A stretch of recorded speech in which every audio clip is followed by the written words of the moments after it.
ProWrestlingSheet.com. I said, how are we doing Los Angeles Comic-Con? All right, I see we got some professional wrestling, some sports entertainment fans out there today. A lot of Bullet Club shirts out there. A lot of Bullet Club. This is insane. Wow. I think we know who they came for. I think we do. There was an awesome Be Elite chant earlier. That was really impressive. Yeah, can you guys do that again for everyone? They didn't hear that. Can you do the Elite chant one more time? The Elite, the Elite. See, this is amazing. Like, it's weird being on this side of it though. Yeah, right? Anyway, just to give a quick introduction, my name is Jamie, this is Ryan, we're from Pro Wrestling Sheet Radio. We're your moderators today. Thank you very much. And thanks for coming, and we don't want to waste too much of your guys' time. We know you're not interested in seeing us. Yeah, you guys came for them, not us. So, all right, so first, former Ring of Honor Tag Team Champions, Frankie Kazarian, Christopher Daniels, The Addiction. Keep going, come on! Come on! What are you doing here?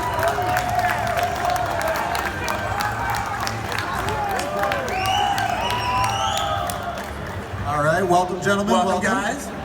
All right, next. You know them from their YouTube series, Being the Elite. Yeah! Too many tag team title acclamations to even list. So, ladies and gentlemen, the underboss, Fale, and Nick and Matt Jackson, the Young Bucks. Come on, get in the room, come on, come on. Too sweet.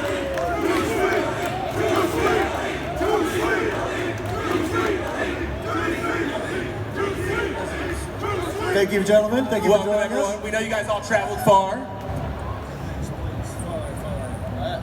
Ladies and gentlemen, look at this panel we have here. How you guys doing tonight? How was the travel over here? You guys had a show last night, right? Michigan, yep. In Detroit. Mount Pleasant. Mount Pleasant, Michigan, last night. So none of us slept, so we're pretty exhausted. We're pretty tired. I had the day off, actually, so I feel great. I wrestled twice last night, so I feel terrible. But I'm psyched to be here with you all. So I think one of the things that I wanted to talk to you guys about, just to kick things off, is I think one of the things that's made you guys even more popular in the past years, obviously being the Elite, and I think most people here probably watch the YouTube series, right? You guys too? So, what inspired you guys to start making Being the Elite? Well, Fale just made his debut on Being the Elite. He can still throw it up. Matt and I can't, unfortunately. You know what? I just wanted to give back to our fans. Obviously, we're not on USA channel or any type of WWE network.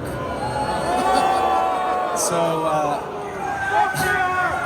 the outlet that we have is YouTube, and you know what? We could use that to our ability. And I figured, hey, let's make some content on there and give back to our fans and give them some content that's creative and fun, and that's pretty much what it came from. Yeah, because initially when it started, it was more of like a video diary, right? From watching, it was kind of seemed like the DM was really when things took a turn into like storyline mode, where you guys have your own kind of TV show. Kind of feels like now. Matt was like, yeah, you know what? We need to start making some storylines because. Right. How many times can you watch us go to the airport, As cool as that is, right? Exactly. With my dad's sweet music. Yeah, I think it came to a point where I was like, Nick, I think we gotta intrigue the audience and have them keep coming back. Let's add some cliffhangers. Let's make this more interesting. Let's add some depth to our characters. Let's make it a TV show, And I think it's the best when it's a mixture of both of them. When it's a little bit of reality, but it's a little bit of this crazy universe that we created on our show. I think that's our best show. And I think, speaking of best shows, our last episode, 77, is one of my all-time favorites. It just came out a couple of days ago. Please check it out if you haven't already. I liked when Kenny Omega was on the bed crying the whole time. That scene was shot at like 3:30 a.m. and we were all exhausted. That was like Kenny's fourth take, so like on the fourth take, Cody starts laughing, and I'm like, no, we're keeping it. I don't care. I'm not doing this again. You It's can too see good. him trying so hard to hold it in the whole time, like he's having to put his head down, like SNL status. It was unreal. One of my favorite scenes of all time. I mean, so Fale, this is you're a new addition to the Being the Elite series. Are you ready for this? Are you ready? Like, you know what these two get into. Like, is this a world that you're ready to enter? I don't know, man. I've been waiting for a long time to get on it. Finally.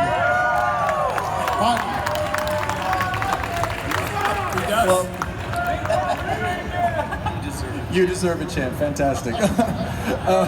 So this is a question for the addiction. So we're at a Comic-Con, you know, Stan Lee's Comic-Con, and you guys have your own title.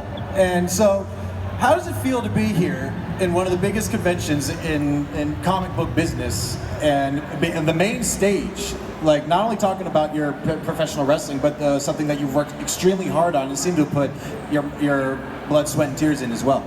It's awesome. We've made our rounds to a lot of the big conventions, San Diego, Chicago, New York, places like that. But this is our first time here in LA, our hometown, and it's awesome. Yeah, we're psyched to be here for that. And the man to the right of me, who is an enormous comic book fan, wrote 2 books starring us based on a true story of when we fought a bear, a cat, and a bug, or based on a true story of an acid trip. And we're selling both of those, and it's been awesome. The crossover between wrestling and comics is becoming more and more relevant, I think. So we get a lot of people that really enjoy both those worlds and want to talk to this guy about what's going on in Marvel and what's going on with our books. And he's the author right here of two All Yacht comics we wrote. Yeah, there's not a time in my life where I wasn't reading comic books and watching professional wrestling. And it wasn't until maybe 5 or 6 years ago that I recognized the crossover between comic book fans and wrestling fans, and we started sort of integrating our love for comics into what we wore in the ring, the sort of things we talked about, and then it was just a natural progression to write a comic book starring our favorite tag team. Sorry guys, the best tag team at this end of the table anyway. It was just a natural progression, and we got so lucky to work with Art Baltazar and Franco, the guys behind Tiny Titans and Superman Family Adventures, to make Christopher Daniels and Kazarian wrestle All Yacht Comics, and then All Yacht Comics team up. And you know, it's just another opportunity for us to sort of give stuff to the fans, whether it's what we do in the wrestling ring or making a comic book about the human cartoon characters that we ended up becoming later in life. When you were initially creating yourself as a wrestling character, you know, when you were cut into the business, do you feel like your love of comic books kind of helped you create a character initially?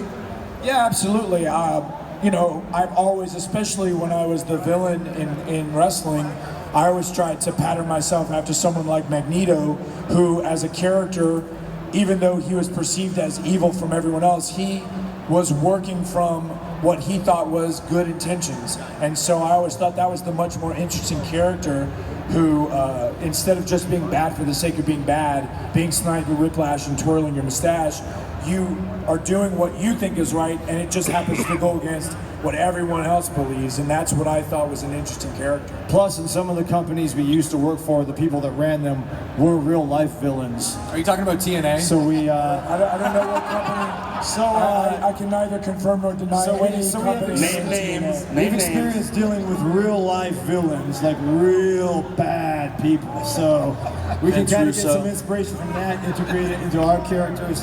Yeah, I'm talking scumbags, folks. Did it rhyme with Mixie? Jeff Jarrett. I can neither confirm or deny every one of those names, but yes. I mean, since we're just putting it out I'm just saying that they provided a good source to draw inspiration for being real pieces of crap. Wow. So, Sorry. no, this is what this battle is for. Yeah. It's an honesty panel. It's okay. Cool. It's a tell-all panel, everybody. So put on your boots and tighten up. It's about to get real. Yep. So, speaking of tell-alls, is going back to the Bucks and Fale. So, the reason why I think Being the Elite, one of the many reasons why it's such a huge hit, is because you give your fans such deep access to not only just your ring work and your travel, but your families as well. But you guys know that the world of professional wrestling and sports entertainment is very protected. So was there any from Ring of Honor, New Japan, was there any pushback from them when you were making the series? Ring of Honor could care less. They let us do anything and everything we want, which is awesome. New Japan, man, they don't want us using any of the footage, so it's been pretty hard. They don't allow us to use any in-ring work, like on camera, on the show. So we had to get around that, and by doing that, we came up with those crazy skits that we would do with Kenny, because we were like, man, we can't use our in-ring stuff, so we got to get creative with this type of stuff. Yeah, that's actually exactly why we tried to fill time. We were like, oh, we can't show any wrestling? Okay, let's make this interesting somehow. And I always get people who tweet me, they're like, it's the best wrestling show that has nothing to do with wrestling. No, but that's why I like it too. It's the same way. It's like a wrestling show about nothing. It's like a Seinfeld for wrestling, you know. And you know, you said something about that actually sparked my interest about people liking us more personally now, because it's like we're taking them on this journey. It's like not only do you know Matt and Nick Jackson, the Young Bucks, as professional wrestling superstars, but you know us as family men. You know us as tired fathers, as guys who are just trying to hustle and make a living. So it's like when this show came out, it seems like our lines have grown longer, our Twitter followers have gone up. It's like people like us more now because they know us on a personal level. It's like a deeper level now. It's like when I see people and they come up to me, it's like they want to hug me and just tell me how much they love me, and it blows my mind. I'm like, you love me? I love you too. Thank you so much. It's like the videos you guys post when you're like at Disneyland or something, and like one of the characters comes up to you guys. It really blows my mind. The other day, you mentioned that, I was at Goofy's Kitchen at Disneyland, and the whole day, it's like, it seemed like our table was getting more attention than any other table at the restaurant, right? So like, finally at the end, I'm like, what's going on here, you know? And Minnie Mouse comes up to me after she just paid extra attention to my kids, and she pats me on my shoulder, and she puts up the dreaded hand gesture that I can't do any longer. Let me censor it for you. Yeah. There we go. Hey, Fale, you can still throw it up. You can illustrate it for us. Throw it up, Fale. There you go. There it is. I was gonna ask though, you know. So Minnie Mouse asked for Marty's a not two. even here. Why are you whooping? He's not here. Marty's not here. He's right there, dude. He's right there. I saw him. There's Marty. He's not. He threw his foot and shaved his head. I saw him. But so Minnie Mouse asked for a 2-sweet, and I gave it back to her. And my daughter thought I was the coolest father on the planet. Doesn't Minnie Mouse only have 4 fingers? How does she do the 2? It was a really awkward one. How is that possible? Yeah. It was more of a 1-sweet from her because she just died. Yeah. Well, I was gonna, since you guys already brought it up here, you know, I think that when the cease and desist letter became public, I feel like that's one of the reasons so many people were so angered by it, you know, in the general public. Because, I mean, obviously WWE, it's not the first cease and desist WWE's ever sent someone, but I think that's why, because I think everyone knows from your guys' YouTube series that you're a family and you're trying to just make, you know, put food on the table, and I think that's why everyone kind of getting behind you guys even more now. Yeah, they sold for us, and they made us more popular, and that's exactly what they didn't want, and we used it to our advantage. And a lot of people have that T-shirt right here, the cease and desist shirt that will be at Hot Topics in a couple of months. So they made us even more money. It was a petty move, but you know what? It made us more and more rich. So I'm happy with it. Quick side note to that, and I hate to put these guys over any more than everyone's already put them over today, but in the early days of TNA did everything they can. This isn't a dig. They did everything they can to poke and jab and make fun and try to get WWE to look their way, whether it be skits, whether it be doing silly vignettes, all the time. Never worked. They just no-sold it. These guys go to a Hot Topic and go to the parking lot, get a huge crowd, and they get threatened legally the next day. So I mean, that says something to their popularity. Again, not to put you guys over, but it is what it is. Thank you, Frankie. I'll take it. What a sweetheart, huh? Honestly, when the letter came to me, I remember being saddened a little bit. But then I remember thinking, you know what? What's next? Let's just make this thing, you know, let's put it to our advantage now. And I swear to God, we'll look back at this as the best thing that ever happened in our careers. I mean that. Yeah. So, and you know what? And they can take it away from us, but you guys all could still throw it up. So they're trying to take it away from you too, but they can't do that. Throw it up. Yep.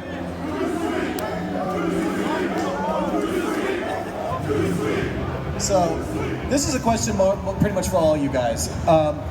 As we've seen lately, like with comics, video game culture, it's only recently really starting to get integrated in the world of professional wrestling. Like you were saying earlier, it's such a common ground. There's such like they all like the same things. It's a very mutual fan base. Why do you think it's taken so long for that to finally like come up to the cream to rise to the top, so to speak?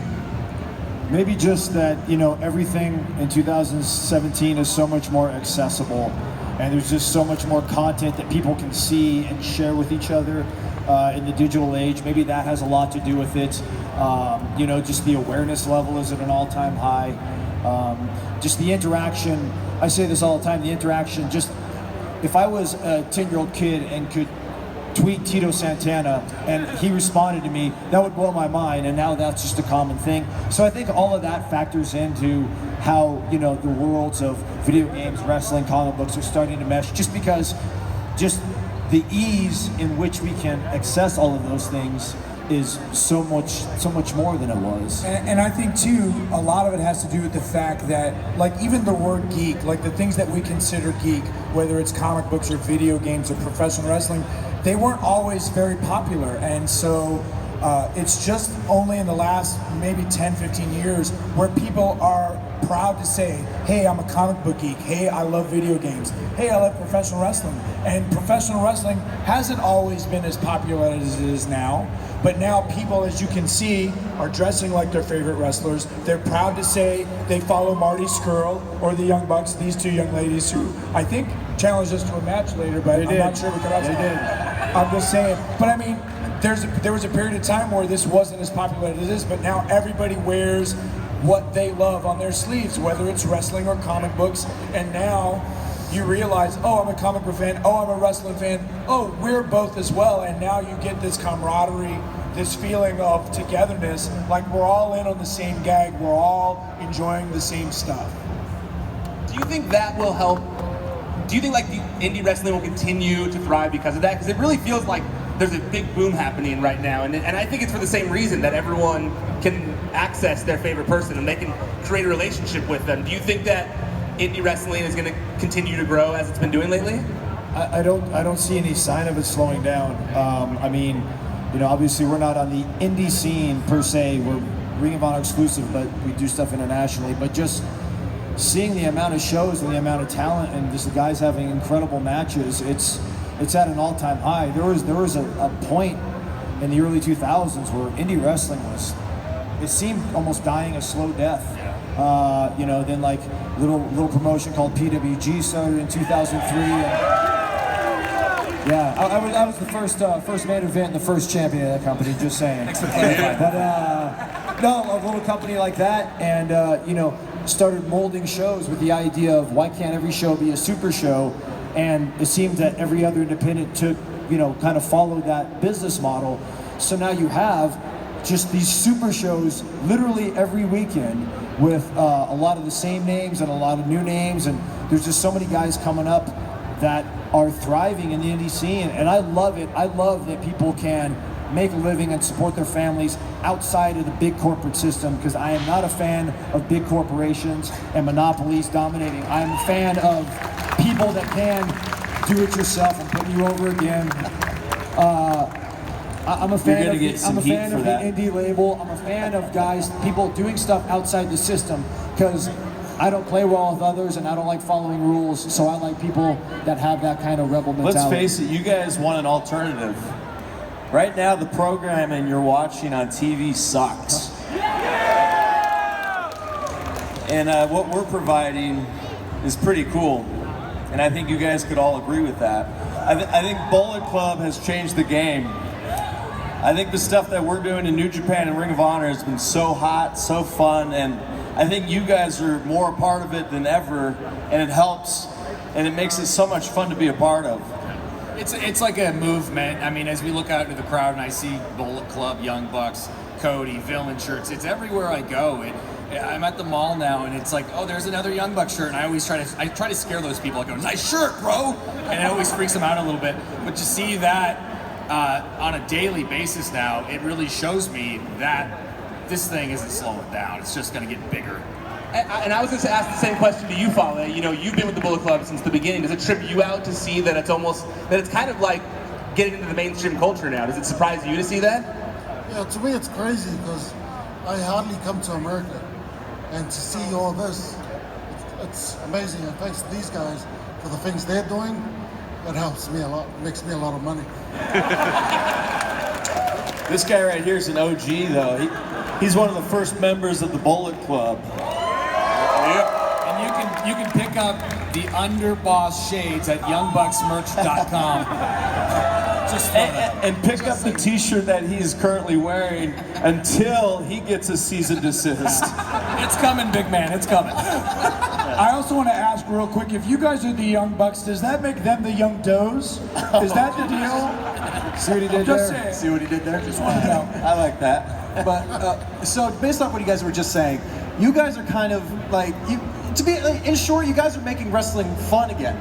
You guys are really like taking a lot of the uniformity out of it, and also like what you guys just said, you're giving a lot of up and coming talent different avenues to make money and put food on their tables. Do you guys consider yourselves like the generals of this, leading this charge? Well, there's a lot of them. We always give praise to Colt Cabana because he's a pioneer of what we are currently doing as well. I gotta shout out Joey Ryan. Yep. Hell, before that it was Kevin Steen and El Generico who really taught us the ways of selling T-shirts and stuff like that. Hell, we got to give credit where credit's due. The king of the indies right here, Frankie Kazarian and Christopher Daniels, for keeping the alternative alive and hot. So there's a lot of people that we do give credit to. I remember Chris Daniels was the man when I was first starting wrestling, and he's still the man. It blows my mind. I wish I could. If I could do a best moonsault ever when I'm 47, I don't. Is that your age? It would blow my mind. Fade, man. But listen, all this depended on each character that you mentioned, whether it was Colt or Joey, and I'll mention Candice LeRae as well, and even both of us. We as characters got over, we got a fan base, and that fan base was passionate to us, and that's what made independent wrestling. It's not just the fact that we were wrestlers and we weren't WWE. We became popular, we kept hitting we went everywhere we could, we made the towns, we wrestled our ass off, and we got to the point where if you knew you were buying a ticket to see Christopher Daniels or Frankie Kazarian or the Young Bucks or Colt Cabana or Joey Ryan or Candice LeRae, you were going to get your money's worth and then some, and that's how the independents grew, because of characters like that made the travels, and didn't matter what state it was in, what country it was in, they went out, they busted their ass and proved that they were worth paying money to see. And that's why independence, and that's why we grew into positions in companies like Ring of Honor and that other company we won't mention, because they knew that we had a fan base and they followed us there. Speaking of that company, and to give some credit, the initial few first years of the X Division, I think, were very important. And I'm talking like the original, we're talking like the Chris Daniels, the AJ Styles, the Chris Sabin, myself, Samoa Joe later, Amazing Red, Jerry Lynn, Low Key. Like that was, that had the potential to be really, really cool and innovative and different. And that could have really put them on the map, but they decided not to go in that direction. But that crop of guys are still out there and still killing it, and it's and that's why this generation of indie wrestling, I think, is continuing to be super successful. Do you enjoy your place now of like, I know you're obviously still wrestling a ton, but do you like giving back to the newer people now that you're kind of like the veterans of the roster of Ring of Honor? No, I'm selfish. I like taking. No, man, it's wrestling at its core is centrifugal. I'll be, next March will be 20 years in for me, and it's thank you. I'm barely held together with tape and glue at this point, but it's literally it's one of those things that I see so much of myself. Hell, I saw myself when I met these guys 12, 13 years ago, whenever it was, I saw a young Frankie Kazarian, a young, much more talented young Frankie Kazarians, but that same hunger, that same passion, you know, so it's always kind of trippy to have guys come up now, and grown men with beards coming up to me going, "Man, I watched you when I was a kid." And I'm just like, it always takes me back. I'm like, "You did?" He's like, "Yeah, I'm 22," but I'm like, "Wow." I watched you as a kid. See, exactly. Me too. Yeah, exactly. Last question before we're done here, Fale. Why'd you try and kill Daryl, man? What do you got against cats, man? You got is it a cat thing? Is it a stuffed animal thing? A cat of the stuffed variety. That damn cat won't stop following me. All the way to New Zealand, I found it. Hey, it influenced us to give Daryl the Meltzer driver. Oh, That was I pretty cool. enjoyed that. I really enjoyed it. All right, well, guys, thank you so much for joining us today. Guys, thank you so much for being an incredible audience. And you guys go. Let's go. Before we leave, Christopher Daniels, Frankie Kazarian, we just wanted to say we love you guys. We appreciate you guys. Everything that you guys have done for us in our career, we owe a lot of credit to them. These guys are like our brothers, kind of like our fathers, and we just wanted to say we love them and thank you so much for everything. You're welcome. Give it up! Give it up! Ladies and gentlemen, the Addiction, Young Bucks, and the Underboss, Fale.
Give it up for the Young Bucks, the Bull Club, I guess.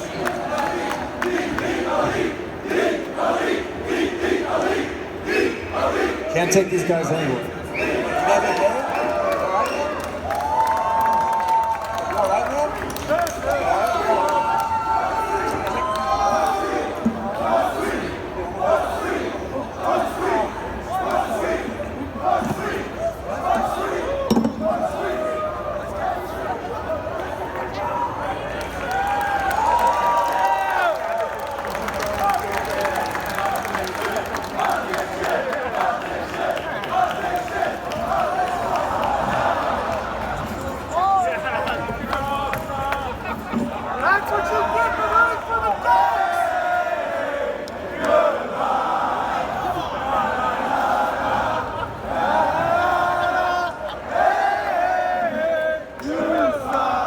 Professional wrestling at a Comic-Con, Jesus Christ.